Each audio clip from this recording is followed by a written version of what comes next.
Não acredito, porque aí eu perdi tudo que foi dito até agora. Você acredita?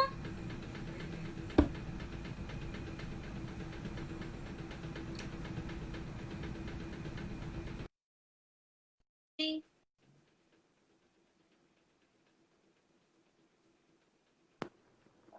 E aí, Nossa, eu caí, tomei uma queda aqui, fiquei muito triste. Isso significa que eu vou perder, não vou conseguir salvar o primeiro pedaço da nossa é, conversa. eu sei, Fiquei arrasada, eu sei. mas acontece. Eu não Mas vai ficar gravado na no... ouvi o que você estava.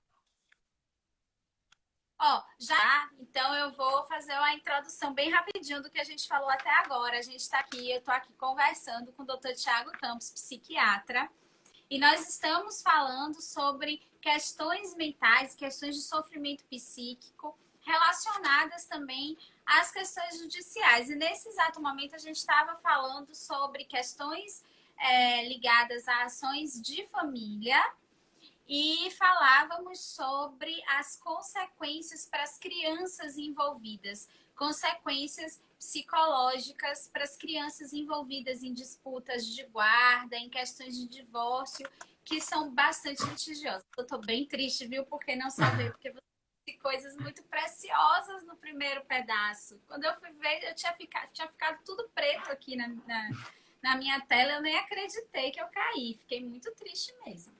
Mas Mas é isso aí, então como tem que ser. nada, vai ficar gravado na nossa alma, né? Não tem... Vai mesmo. E outra coisa, aí isso é o que você estava respondendo, e você termina, e eu já vou encaixar uma outra pergunta, porque essa eu recebo de muitos clientes, Tá que certo. é também sobre o que é que pode, quais são as questões psicológicas dos pais que podem fazer com que eles não tenham condições de criar aquelas crianças. Certo. Porque, na minha opinião, eu vou adiantar a minha opinião, é quase nada. Assim, para perda do poder familiar, na minha opinião, é quase nada. A regra é a manutenção do poder familiar. Sim. Mas a gente vê que existe, né, também essa ideia que é muito fomentada aí na sociedade. Não sei quem tem depressão, então por isso vou tirar a guarda dela, porque as pessoas falam nesses termos. É. Ou não sei quem bebe, fuma maconha, não sei o que, vou tirar a guarda dele. Então eu queria que você falasse sobre isso também depois, tá bom? Pronto, beleza, Nanda. Então, eu estava dizendo, Nanda, na verdade, que o adolescente, ele é vulnerável. A criança é vulnerável. O adolescente e a criança são vulneráveis. E eu acho que isso manifesta uma consonância entre o que está no aparato jurídico, né? Eu creio que o Estatuto da Criança e do Adolescente, por exemplo, não sei se eles usam o termo vulnerável, mas Sim, eles é usam viável. vulnerável. Pronto. É. E isso é bem consonante com o que é produzido pela psicologia, seja enquanto uma ciência hermenêutica, seja quanto a ciência, uma ciência mais positivista, né? Seja enquanto todas as ciências pelas quais ela se utiliza enquanto ferramenta, e também é reproduzido pela psiquiatria. Por quê? Porque um adulto ele não tem o mesmo mecanismo, perdão, uma criança e um adolescente ele não tem o mesmo arsenal social, ele não tem o mesmo arsenal material, ele não tem o mesmo arsenal biológico, ele não tem o mesmo arsenal psíquico que um adulto teria para poder se adaptar às diversas demandas biológicas e psíquicas e sociais que ele possa vir a ter ao longo da vida. Então, a criança e o adolescente, eles são menos bem preparados. E, com um agravante, eles estão em formação, Isso. né? Então, Uhum. tem uma imagem que me veio à mente agora, que vocês utilizam muito, que é a questão da árvore envenenada, né?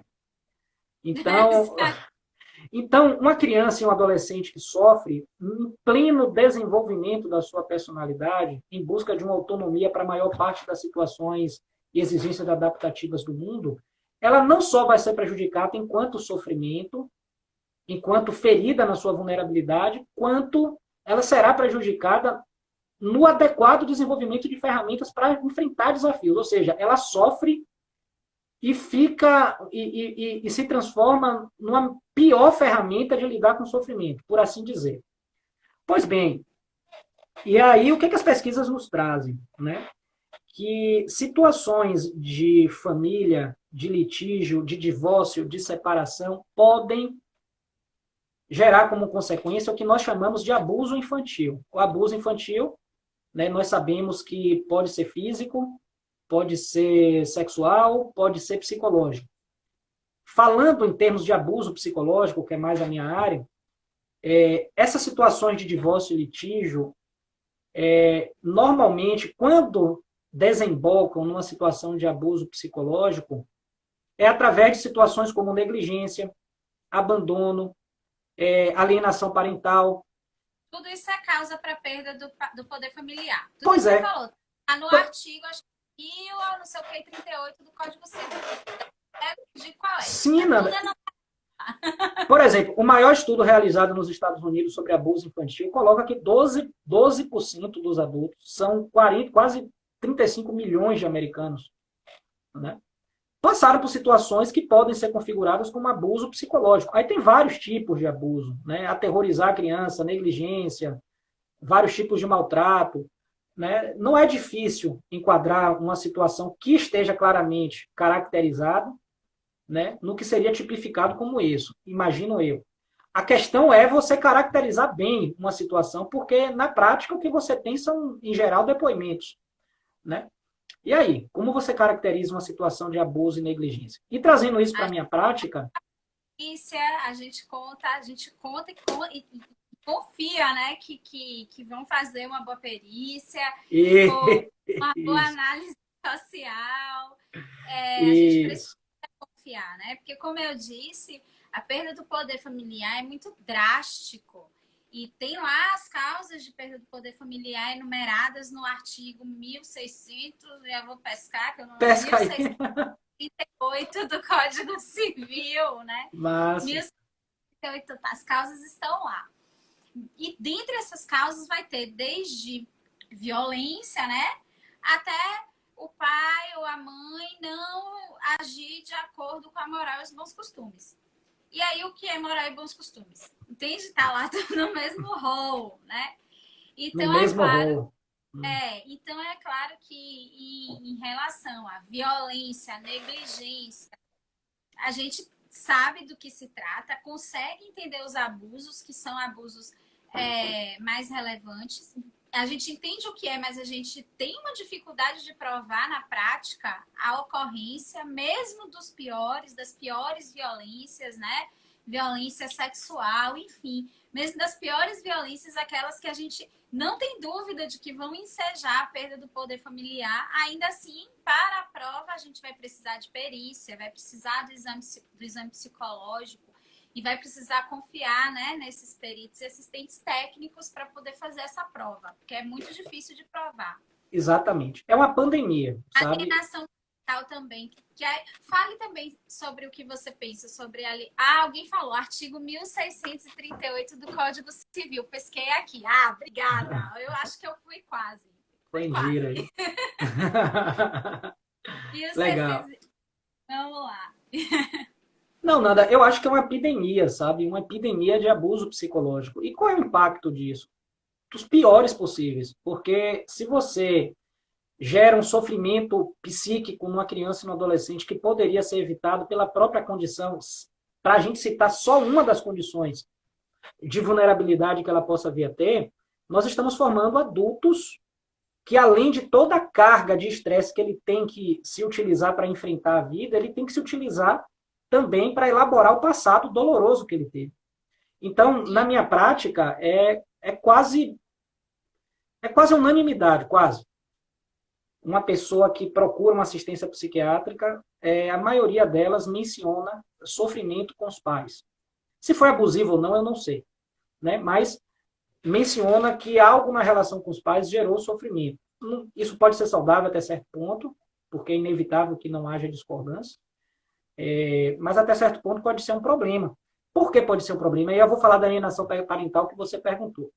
Porque abuso infantil, que é um termo muito amplo, e eu estou usando esse termo pela terminologia dos manuais diagnósticos, o DSM-5 e a CID-10, mencionam e descrevem e caracterizam o que seria abuso infantil para fins de categorização diagnóstica, quando eu, como profissional, noto na anamnese que uma situação desse tipo influenciou ou ajudou a manter ou ajudou a precipitar um transtorno mental. Pois bem, depressão, transtorno de pânico, transtornos de personalidade, abuso de substâncias, transtorno bipolar, transtornos de déficit de atenção e hiperatividade, problemas cognitivos, desemprego, acidentes de uma maneira geral, maior índice de divórcios e litígio, né?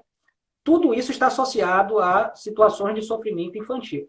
E, em boa parte, essas situações de sofrimento infantil estão ligadas a conflitos entre os pais, dentre esses conflitos, situações de divórcio, litígio e alienação parental, né?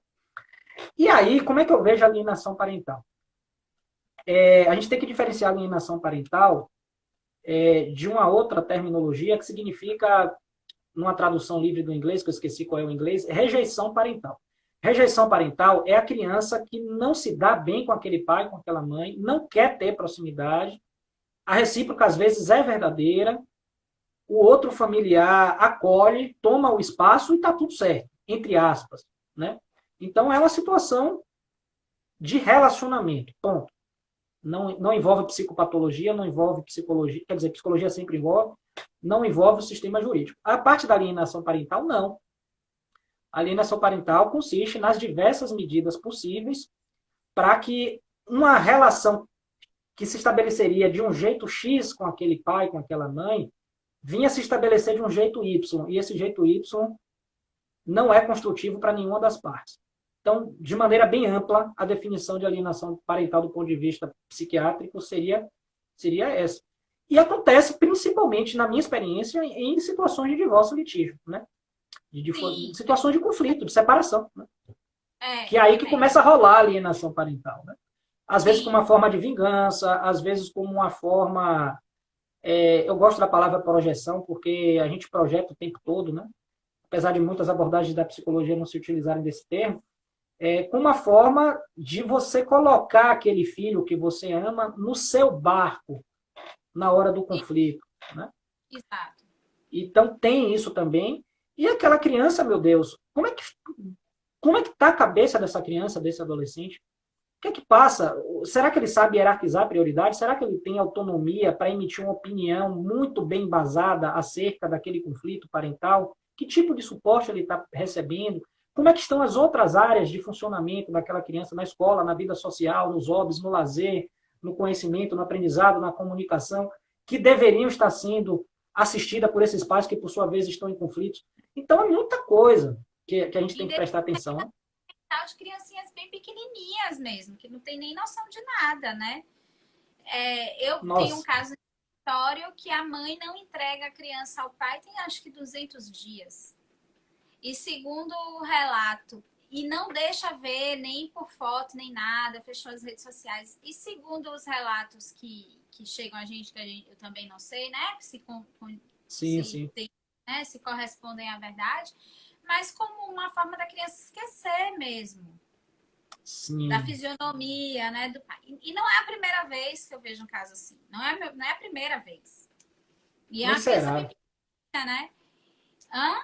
Não, bem pequenininha, você fala tipo 3 anos, 4, 5, assim?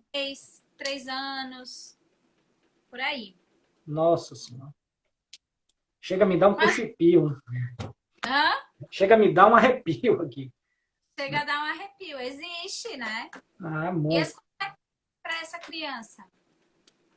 Pois é, Nanda. E tem uma coisa que a gente não pode se esquecer. Nós estamos falando de pessoas em conflito psicológico consigo, entre si, que tem como um jogo externo de manifestação desses conflitos essas situações que nós estamos narrando. Mas existe também 4% da população, e eu gosto sempre de falar disso, porque a gente não pode esquecer disso, porque 4% é um número muito grande de sociopatas, de pessoas que não têm capacidade de empatia, de pessoas que, na minha visão, enquanto psiquiatra, né, estão além de qualquer possibilidade de conciliação psicológica, e são pessoas que não têm os mesmos valores morais das outras 96%. Em outras palavras, são pessoas más, são pessoas ruins, né? São pessoas que só se interessam por si. e não se interessam por outros. E essas pessoas podem estar envolvidas nesse conflito, né? São pessoas que eu acho que deveriam ter um trato diferente. Não tenho ideia do que seria esse diferente. Não sei. Isso é algo que a gente não pode ignorar, na minha opinião. Porque as regras, digamos, não são regras, né? A perspectiva que elas têm em relação aos conflitos não vai envolver nada que tenha a ver com se colocar no lugar do outro. Nunca. Em nenhum momento. E são 4% da população. Por que eu estou dizendo isso? Porque eu vejo pais e mães e filhos menos, mas pai e mãe que são claramente sociopatas. Só não posso diagnosticar porque não sentou na minha frente e eu não examinei, não periciei, não avaliei. Mas são pessoas que você vê que, na maior parte das situações da vida, pelo que chega até nós, com a maior parte das relações, na maior parte dos ambientes, na maior parte do tempo, são pessoas que não manifestaram nenhuma ou muito pouca capacidade de empatia, de se colocar no lugar do outro. Então, é possível que essas pessoas sejam mais difíceis de se lidar, e eu acho válido mencionar, né, isso como um detalhe, como um adendo, que é um tema polêmico que cabe discussão. Eu mesmo estou mudando sempre de opinião em relação a esse tema, né? Mas não podemos ignorar que ele existe e que ele está aí. É só um adendo, né? Uma questão que me ocorreu aí. Tem um comentário aqui de Luciana Marques, que diz: na perspectiva sistêmica, sabemos que quando um dos genitores rejeita o outro genitor, a criança se sente rejeitada, pois é 50% dela que é rejeitada. Aí. Isso é fato, a gente vê. Quando tá maiorzinho, fica bem claro. Eu não sou psicóloga, mas tenho estudos, né, autodidatas e também outros estudos, tanto enfim, de psicologia, desde analítica em Jung, passando pela perspectiva sistêmica. A Luciana é membro da comissão da OAB de Direito Sistêmico, como eu. E a gente tem alguns advogados, alguns operadores do direito, essa expressão assim, né, tem uma visão um pouco mais ampliada dessas questões. Mas não sou eu psicóloga. Mas isso que a Luciana falou é uma coisa que a gente nota, salta realmente aos olhos, né? E Exato. É uma consciência que o advogado deve ter também. É um dado empírico, né? Sim, exatamente. Eu tenho uma série de perguntas aqui sobre... Uma pergunta que muitas pessoas, quando souberam que eu ia estar conversando com um psiquiatra, que eu ia conversar com o psiquiatra, me mandaram, foi sobre depressão. Porque eu acho que a incidência é muito grande, existem muitas pessoas que têm ou já tiveram depressão. Isso. E que em algum momento eu tenho uma cliente também que passa por isso, né? Que sofre a ameaça de perder o poder familiar em razão da depressão. Sendo que é uma pessoa tratada, né? Uma pessoa medicada, tratada, acompanhada, e que, na minha opinião, e na opinião médica também dela, do relatório médico dela, ela tem toda a condição de exercer o poder familiar, mas existe mais esse sofrimento que é imposto às pessoas que já estão em sofrimento psíquico dessa ameaça e também do preconceito, né, que existe na sociedade. Uma das coisas até que estava na chamada para essa live é por que ainda é difícil falar sobre saúde mental, por que ainda existe tanto estigma e como isso também se manifesta nessas questões, né? Aí eu queria que falasse um pouco sobre isso. E também sobre essa questão da depressão ser ou não incapacitante para a vida. Vamos lá. Nenhum transtorno mental, por si só, pode ser definido a prioristicamente como incapacitante. Né? Nenhum. Desde os mais leves aos mais graves. Os mais leves, por exemplo, como um transtorno de ansiedade leve, né? Até transtornos muito graves, como esquizofrenia e retardo mental. Né? Por que eu estou dizendo isso? Porque quando se coloca em xeque a capacidade de se cuidar do outro, digamos assim, né? Ou a capacidade de se realizar certas funções, nós devemos entender que a doença não acomete as mesmas pessoas, perdão, pessoas diferentes da mesma forma, né? Pessoas diferentes serão afetadas de formas diferentes pelas mesmas doenças ou por doenças diferentes. Então, as capacidades daquela pessoa para realizar determinadas atividades, sejam elas de trabalho, sejam elas atividades da vida civil, como cuidar de um filho, né?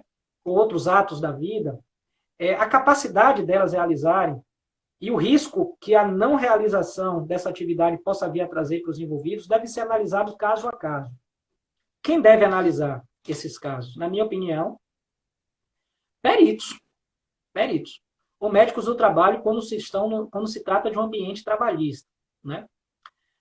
O que é que um médico assistente, como eu, em cada caso, pode opinar? Pode descrever o caso da melhor forma possível para subsidiar a opinião do perito ou do Poder Judiciário, que venha a estar envolvido, ou subsidiar o interesse que a parte teria em manifestar informações sobre sua parte. Então, muita gente me pede relatórios sobre a própria doença, né, para poder subsidiar algum tipo de ação ou algo do gênero, para aí sim a incapacidade ser constatada ou não.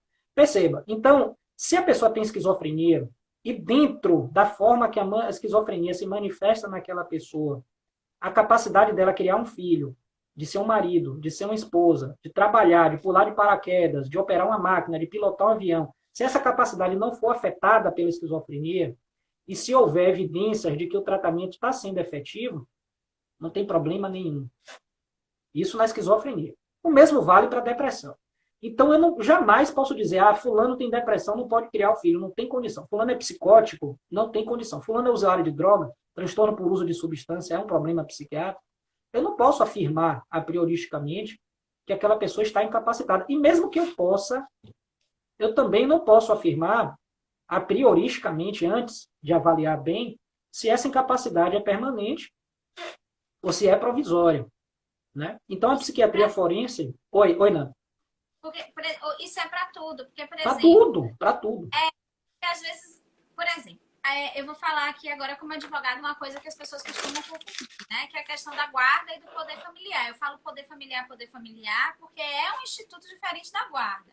Sim. A guarda é quem fica com a criança, né? Com quem a criança mora, enfim. Mas o poder familiar, a regra é que seja de ambos os genitores. Então, ainda que a criança more com a mãe, um exemplo, o pai ainda vai ter todo o direito, que é um direito-dever, não é só direito, é um direito-dever, o poder familiar, de tomar as decisões referentes à vida da criança, decisões educacionais, religiosas, de tratamento médico, enfim. Exato. Então, às vezes, você pode notar que a pessoa, em razão de algum medicamento que tome, ou de uma substância que use, ou qualquer coisa, não tem, talvez, a capacidade de vigilância para ter a guarda de uma criança pequena, um exemplo. Mas isso não quer dizer que a criança pequena exige vigilância constante, mas pode ser que um pouco maior já não exija tanta vigilância. Então, às vezes, eu tomo uma medicação que me deixa um pouco mais prostrada. Então, eu não posso tomar conta de uma criança de 1 ano e meio, mas eu posso tomar conta de uma criança de 5 anos. E eu eu não tenho que ter o poder familiar destituído. Então, existe também todas essas nuances, né? Perfeito, perfeito. Que refletem as nuances da realidade clínica. É muito interessante o aparato jurídico se cercar dos dispositivos que manifestam exatamente esse espectro de visões, de possibilidades. Porque, na minha ignorância, eu acho que, enquanto instituição, o Poder Judiciário deve refletir a necessidade da população, né? E, de certa forma, a cultura da população. Né? E a saúde mental está nisso. Aí você perguntou uma coisa interessante. Por que tanto estigma? A gente vai ter que entrar numa questão histórica, a gente vai ter que entrar numa questão cultural, e a gente vai ter que entrar também numa questão pedagógica, né, para entender o porquê de tanto estigma. Mas, resumindo, há muita ignorância acerca de psiquiatria, acerca da saúde mental, acerca do adoecer mental. Ignorância no sentido de ignorar, de faltar informação, né? E o efeito Dunning-Kruger, a pessoa não sabe o mínimo sobre aquilo para ter noção de que não sabe sobre aquilo e evitar formar opiniões inadequadas, né? Então, a massa da população brasileira e mundial, tem estudos com isso, não entende muito bem, se confunde, né? Como funciona a saúde mental e seus variados aspectos. Um exemplo é a pessoa acreditar que quem quer se matar, se mata mesmo. O outro exemplo é a pessoa acreditar que se ela tomar remédio, ela vai ficar dependente, ponto final. Tá? O cara vai taxar. Isso a gente ouve demais, né? Isso a gente... Mas muito, muito. Você não tem ideia das coisas que eu ouço. Né? A boa notícia é que isso está melhorando muito. Não deixa para outras doenças crônicas, graves, que se não cuidadas também podem ser incapacitantes. É verdade. Isso! Outras doenças não psiquiátricas. Né? O problema psiquiátrico tem cura, o problema psiquiátrico, ou pelo menos tem tratamento, e a pessoa tratada fica como uma pessoa que não tenha o problema, né? Ou, enfim, fica totalmente controlado, não tem isso, né, em geral. Mas eu recebi uma cliente recentemente Sim. que me disse, desesperada, porque eu fui diagnosticada com depressão e agora vão tirar minha filha de mim. Imagina. E a pergunta que parte dessa ignorância, que faz com que ela tenha essa ignorância e preconceito e se coloque nessa situação de desespero já antevendo o que vai acontecer, né?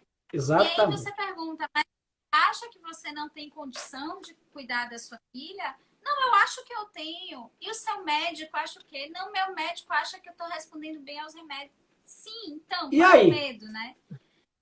Pois é. Você percebe que é um medo invisível. Né? Eu tenho uma história que eu gosto de contar muito. São duas histórias. É bem rápido. Eu trabalhei, quando eu fiz residência médica, na minha visão, eu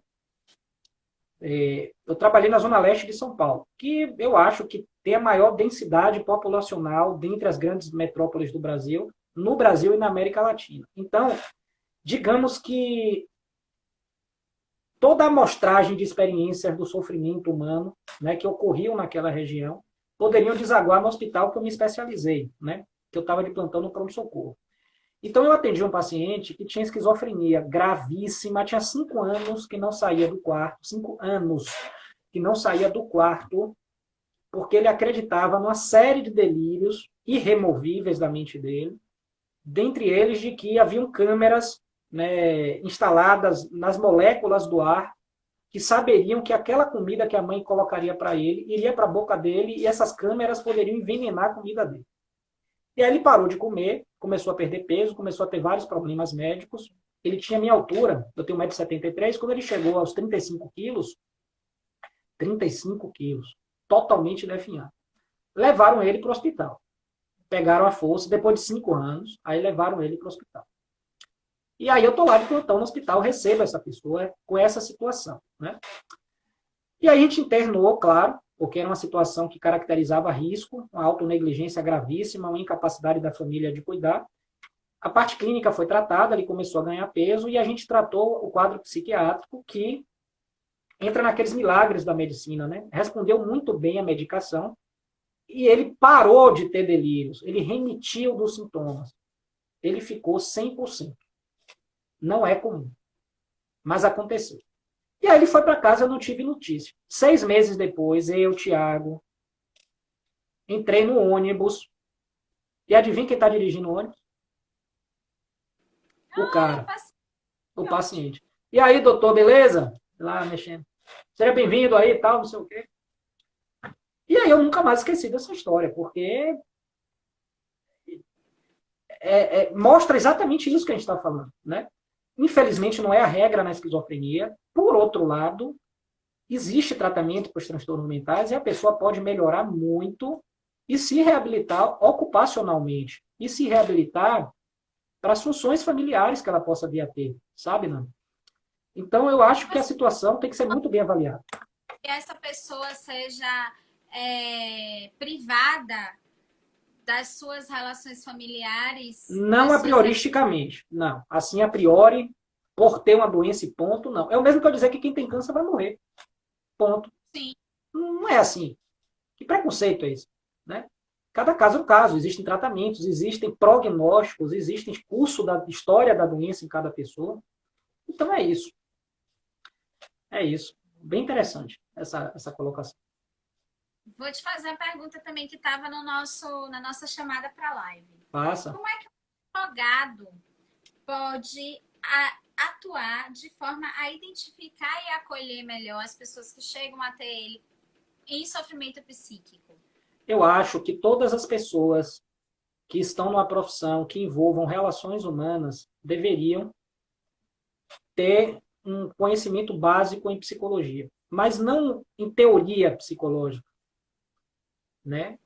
Em clínica psicológica também, não para ela tratar aquela pessoa, mas ela ter rudimentos de como funcionam as relações humanas, e nesse contexto do entendimento de como funcionam as relações humanas, com embasamento teórico que ela possa vir a adquirir, ela ter a capacidade, se não de inferir, de desconfiar dessa situação que a pessoa perguntou, né? Poxa, será que essa pessoa precisa de acolhimento?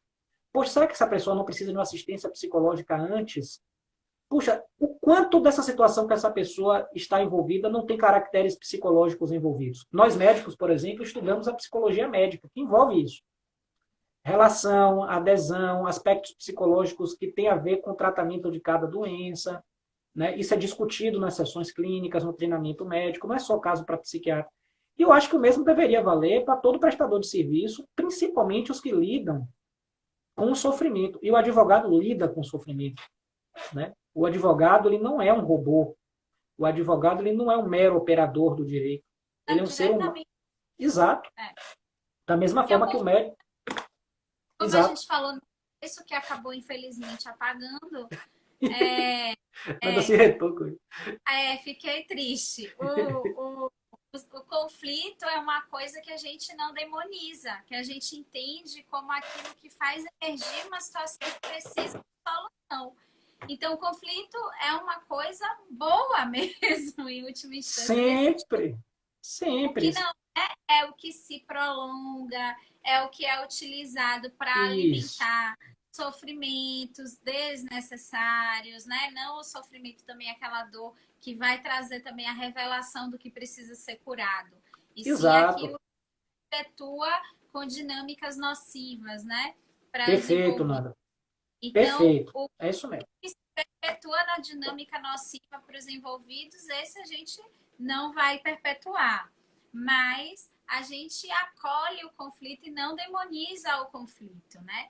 Mas a gente sabe que recebe pessoas em conflito. E como o doutor Tiago falou, as pessoas que estão passando por questões de conflito familiares, principalmente judicializadas, apresentam inclusive sintomas, ele falou, como ansiedade, insônia, pelo simples conflito, mesmo que não seja uma questão familiar, é uma questão trabalhista, ele vai experimentar insônia, ele vai... Com certeza. Não necessariamente, né? Mas ele pode vir a apresentar. Então, a gente sabe que a pessoa está numa situação delicada, mais fragilizada, né? E o advogado tem que ter essa consciência. Com certeza. Isso a gente pega uma pessoa na alegria, né? É muito raro, um caso de adoção, ou quando recebe uma indenização assim, esperada, mas é raro você estar ali acolhendo uma pessoa. Né? E aí envolve... Vocês estão me ouvindo? Eu estou perfeitamente. Ah, tá. E aí, Dana, envolve a formação do advogado, envolve a cultura que rege essa formação, envolve o que se fala no métier daquela profissão, né? O ambiente acadêmico, tocar mais nesse assunto, o meio, tanto privado quanto público, que o advogado circula, oferecer ferramentas e recursos para que essa visão psicológica possa ser posta em prática. Envolve muita coisa. Envolve muita coisa. O que eu posso dizer é que todo mundo sai ganhando. Até porque isso reduz custos, né? Se a gente for falar de maneira em números, vai. Né? A gente observar os aspectos psicológicos envolvidos. Sim.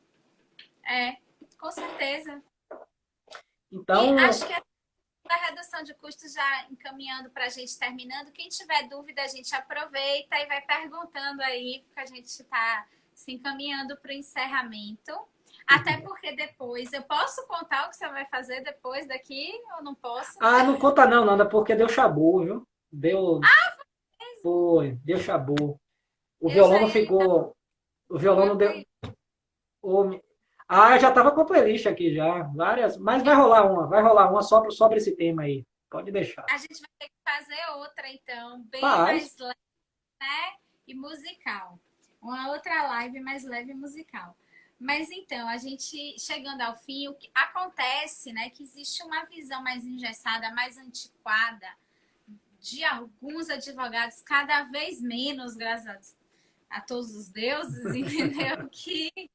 É, que assim, quando você vai investir nas que a gente chama de soluções adequadas de conflito, né? Nas métodos adequados de solução de conflito, que a gente chama de MASC ou RAD, resoluções adequadas de disputas. Sim, Quando a gente vai fazer esse movimento de tentar entender qual é o fundamento do conflito, e aí muitas vezes são fundamentos psicológicos ou de sofrimento psíquico, que com a abordagem multidisciplinar, envolvendo psicólogo, envolvendo psiquiatra, a gente consegue resolver o conflito antes da judicialização. Então, por sim. meio, né, dessa atuação prévia, extrajudicial, de solução adequada de conflito. Às vezes a gente chega, isso acontece, viu, gente? Isso não é fantasia, não é o mundo dos sonhos. Isso acontece lá no escritório e vários colegas têm experiência parecida para relatar. A gente sai, por exemplo, com um divórcio em que a pessoa entra no escritório em situação de conflito, mas a gente não judicializa imediatamente, consegue, pelos métodos adequados de solução de conflitos, chegar a um acordo e vai judicializar só para o juiz homologar de uma forma muito mais autônoma, que as partes, a sua autonomia valorizada e não um terceiro impondo coisas, né? Então a gente evita, porque a gente Sim. acha que essas decisões acabam sendo muito drásticas nesse sentido. Então, existe, só que existe essa minoria dos advogados que acham que aderir a esse tipo de advocacia menos beligerante, com soluções adequadas, multidisciplinar, vai acarretar no prejuízo para ele financeiro, porque tem advogado que pensa, né, que vai ser alimentado. E isso existe, eu ouço, às vezes a gente ouve até colegas dizendo, né? Tipo assim, a prestação, os R$ 500 por mês de tal cliente eu vou ter para sempre, porque a mulher que ele escolheu para ser mãe do filho vai botar 1.500, R$ 1.000 para mim todo mês na minha vida. Existe isso. A gente está rindo, mas isso é muito sério, né? Eu sei, eu sei. Isso não serve à vida, isso não serve a um propósito. Eu falo assim que eu sou desse jeito, né? Sou Não, holística, vocês sabem. eu sei, eu também. Mas a advocacia, que é uma advocacia pelos métodos adequados de conflito, também sustenta o advogado, também pode ser rentável. A forma, né, de honorários ela é diferente, mas ela não é escassa, não é para você morrer de fome nem nada. Mas existe ainda isso, né? Alguma falta de aderência por mais colegas, apesar de, como eu disse, o movimento está mudando, então por isso até sou Sim. grata e feliz, mas ainda existe esse resquício, né, de que se não houver muito conflito, o advogado não ganha dinheiro. Existe algumas pessoas Essa cultura, né? essa Exatamente. cultura. Quem atende parte também, né, para o tipo de profissional que vai conduzir os conflitos de vocês, que vai ajudá-los nisso. Se eles vão se envolver tanto no conflito a ponto de criar um conflito dentro do conflito, eu sempre falo disso. Isso. Que o advogado se mete, cria um conflito dentro do conflito, que a parte conflitando com a parte, advogado conflitando com advogado, ficam ali 2 em 1. Dois né? em um. Ou se vai de fato colaborar com a solução. E é isso. Tem alguma coisa mais a dizer, doutor Tiago? Mais alguma? Eu sempre tenho um pitaco para dar, né? Mais dica então. Sempre tenho alguma coisa a dizer. Eu fico feliz, como pessoa que não faz parte da área jurídica, de saber que é uma minoria, né, de advogados que tem esse perfil e que a maioria tem uma mente aberta para essa visão interdisciplinar na abordagem de casos como esse. E isso também está em consonância com a classe médica, que cada vez mais vem tendo uma visão interdisciplinar do sofrimento psíquico. E não só interdisciplinar dentro da área de saúde, mas interdisciplinar dentro da área em que a área de saúde está envolvida, que é tudo, né? Que é a sociedade, a cultura, o sistema jurídico, o sistema econômico, e por aí vai. Então, eu acho que isso vai na mão de uma demanda da humanidade, que é da integração, da conciliação, de você diminuir custos invisíveis, custos emocionais, né? E da solução de conflitos. Eu acho que o que quer que a humanidade, enquanto espécie, venha a progredir daqui para frente, seja lá o que for que nós entendamos como progresso, vai envolver esses valores: conciliação de conflitos, redução de custos efetivos e emocionais, né? E tudo mais que a gente conversou aqui. Então, que bom que o cenário, apesar de não ser maravilhoso, dá razão para nós sermos otimistas, eu acho. Não sei se somos maioria ou minoria, mas como é a minha bolha. Espero que seja, então, né? Se não é, eu espero que seja. Mas existe um movimento que está crescendo, né? Ascendente. Então, aí, isso já me. Não sei, assim, porque. Enfim. Mas, assim, eu entendo, às vezes a gente vai encarar uma parte contrária que a gente, até eu, né? Que sou, em geral, otimista.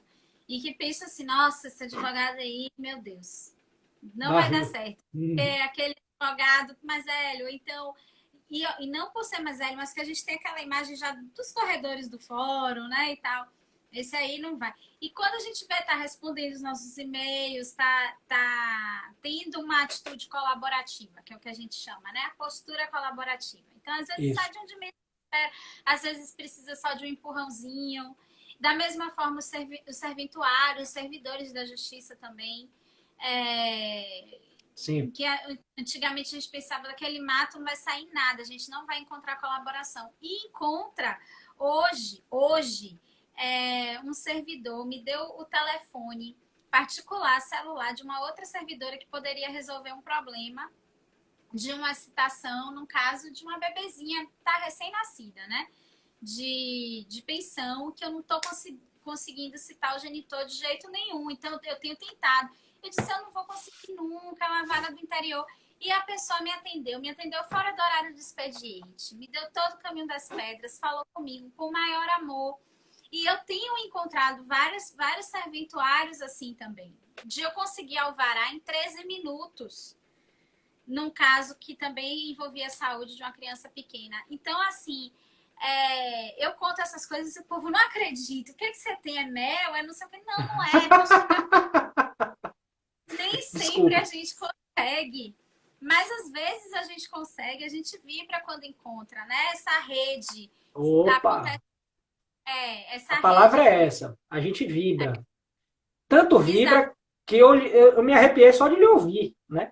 Aqui no sentido de que é bonito, né? Você vê uma pessoa lhe atender fora do horário por amor, né? Não tem outra palavra. Não tem. E ela sabe que justamente por isso que a atuação profissional dela pode ter repercussões no bem-estar alheio que vai muito além. Então esse senso de se preocupar com o bem-estar alheio, que 96% da população em tese seria capaz, a maioria de nós, se a gente transforma isso em cultura, em hábito, né? Você muda a realidade. Você revoluciona a realidade. Eu concordo. Que fala. Que lindo! Eu também acho. Eu penso assim. Então, gata. Então, nada é isso. Bom, na saúde tem muito isso, no sentido... Os exemplos são os mesmos. Os exemplos são os mesmos, né? Eu mesmo hoje fui conversar com uma colega neurologista que eu conhecia só de trocar mensagens e de falar por voz. Mas a gente estabeleceu uma parceria que só beneficiou nossos pacientes em comum. Só. Em vários aspectos. De um acesso mais fácil a uma consulta, de que as necessidades fora da consulta fossem satisfeitas com mais completude, mais celeridade, na compreensão mais profunda dos determinantes daquele diagnóstico, daquele caso clínico, permitindo assim que a gente tivesse uma noção de prognóstico melhor. Isso é interdisciplinariedade raiz, sabe? Raiz, não é Nutella, não. Isso é raiz, né? Que no fim das contas, é uma melhora das relações humanas, das pessoas envolvidas. No fim das contas, é isso. O que parece banal, mas é tudo, né? É o que faz toda a diferença. Então, eu acho que isso é uma forma da gente retornar à simplicidade, né? Quer dizer, a sociedade ficou complexa demais em múltiplos aspectos, a gente perdeu a noção de que no fim das contas e no início das contas, né, as relações humanas fazem toda a diferença. Bom ouvir, porque da mesma forma que o psiquiatra tem uma imagem negativa perante a sociedade que está melhorando, o advogado tem a sua também, né? Tanto que existem as piadas de advogado, as piadas de psiquiatra, que refletem esse imaginário coletivo em melhora, em franca melhora, mas ainda precisando melhorar muita coisa. De quem é a culpa, eu acho que não vem ao caso aqui, né? Mas que é assim ainda é. Né? É isso, né? Adorei. Grata, viu? Muito, muito grata. E vamos marcar depois para a gente fazer uma coisa musical. Eu agradeço a todo mundo que assistiu, que participou, que colocou os comentários. Doutor Tiago é muito humano, isso é maravilhoso. É mesmo? Teve isso? Foi? Obrigado. Deixa eu ver aqui. Zélia. Mariotte, digníssima mamãe da minha estagiária. Muito boa live, fico aguardando a próxima. Pô, legal, gente. Valeu. Então, e Tiago, estamos aqui também, viu? Eu sei. Abertos para quem quiser. Hoje a gente falou muito sobre direito das famílias, mas eu sou uma advogada bem versátil, né? Eu sou generalista. Ouvi dizer. Mas duas das minhas principais atuações são mesmo nas famílias e na saúde, né? No direito médico. Então, assim, massa, qualquer coisa, estamos aí. Valeu, Nanda. Digo mesmo. Obrigado. Beijão. Valeu, gente. Adorei. Obrigado por tudo. Oi? Não, estou agradecendo aqui o pessoal que está na sala e tal. Eu vou botar meu zap aqui para quem quiser trocar ideia comigo sobre esses assuntos. Eu gosto de... Isso. Então, esse número que aparece aí nos comentários é meu zap. Para o pessoal anotar. Gente, Beleza. E agora falando sobre o canal que o Dr. Tiago né? É incrível. Eu nunca vi uma pessoa para ser tão festejada. Tô lhe dizendo, eu falei no vídeo que apagou e vou falar de novo para ficar registrado. Quando eu vinha conversar com o Dr. Tiago Campos, as pessoas vieram falar comigo. Tem uma cliente de advocacia que veio, nossa, é o médico da minha mãe, é maravilhoso, não sei o quê. Então, assim, as pessoas realmente se mobilizaram. Nanda, eu vou fazer... Então, vou aproveitar aqui, que a gente tem uns minutos, para voltar 20 anos atrás, né? Que foi quando a gente se conheceu no colégio. Então, para quem não sabe, eu conheci Nanda Maria Fernanda no colégio que nós estudamos juntos. Eu acho que eu sou 1 ano ou 2 mais velho. Né? E nós tínhamos muitos interesses em comum, e nossos amigos em comum também tinham muitos interesses em comum, muitos. E todos esses interesses envolviam isso que a gente está falando aqui. Relações humanas, entendimento de como o mundo funciona, forma de transformar as relações humanas em relações melhores, formas de melhorar o nosso entorno, de melhorar a coletividade. Isso sempre foi um interesse em comum. E da mesma forma que eu vejo que para a Nanda, isso acabou norteando ela para a profissional que ela é e para a profissão que ela tem, aconteceu exatamente a mesma coisa comigo. O que há em comum é que nós respeitamos o nosso eu mais profundo na nossa prática profissional. Nós conseguimos fazer isso. Porque às vezes o mundo não permite, mas graças a Deus permitiu. E isso soa autêntico. E eu acho que é isso que as pessoas festejam, né? E não é nada artificial, é natural, né? Não natural porque a gente se esforça para ser. Nós estamos sendo o que nós somos. Ponto. Eu estou falando isso, Nanda, não sei se você concorda, mas é minha impressão, né? Sobre... feliz depois de eu ter tido estafa, depois de já estar... Quando eu não estava afinada com isso, com quem eu realmente sou. Isso. Fiquei muito emocionada de ouvir isso, porque isso, nossa, isso vem assim como um bálsamo para mim, porque eu já penei nessa advocacia. Quando Eu imagino. eu tive depressão, tive estafa, e o que eu estava fazendo na época? Eu ia para o trabalho e eu disse, o que eu estou fazendo aqui? Eu estou enriquecendo o homem mais rico do Brasil. Eu estou vendendo cerveja transgênica. Eu falo, eu não tenho vergonha, eu posso falar. Sim. Entendeu? Então, isso é muito desconectado do propósito. Quem me conhece antes, há muitos anos, como você, sabe disso. Sim. E a advocacia pode ser outra coisa. Agora eu falo também para os colegas, né? Pode ser outra coisa, pode ser diferente. A gente fica assim sorridente, a gente vibra e fica feliz e pode ajudar muito mais efetivamente. Isso. Muito grata, viu? Pelas Valeu. suas palavras. Então, É que nós tenhamos vida longa, né, com muita saúde, para ficar aqui no mundo melhorando as coisas na medida do possível. E que o mundo também possa nos ser amável, né? Isso, E tem sido. E tem sido. E muito. Valeu. Um beijo. Beijo a todos, gente. Tchau. Tchau, até mais.